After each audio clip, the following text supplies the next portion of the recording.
പറട്ടോ.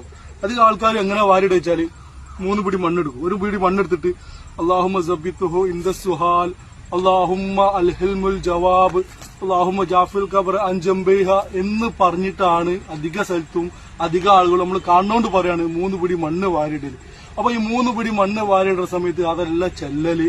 അത് നിങ്ങൾ നല്ലോണം പഠിക്കുക. നാളെ വേറെ ആള് മരണപ്പെട്ട് കഴിഞ്ഞാൽ നിങ്ങളത് പഠിച്ചു വെച്ചതിന് ശേഷമാണ് എന്താണ് പറയുന്നത് അതാണ് നിങ്ങൾ എന്ത് ചെയ്യേണ്ടത്.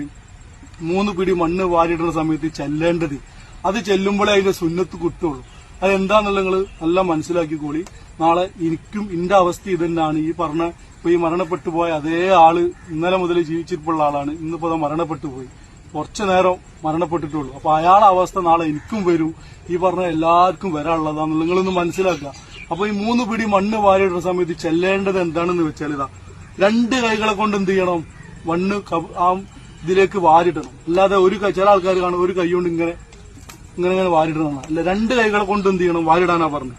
അതായത് 2 കൈകൾ കൊണ്ട് വാരിടുന്ന സമയത്ത് മിൻഹ ഖലഖനാകും വഫീഹ നുഈദുക്കും വമിൻഹ നുഖ്രിജുക്കും ദാറത്തൻ നുഖ്റ എന്ന് പറഞ്ഞിട്ടാണ് 3 പിടി മണ്ണ് വാരിടേണ്ടത്.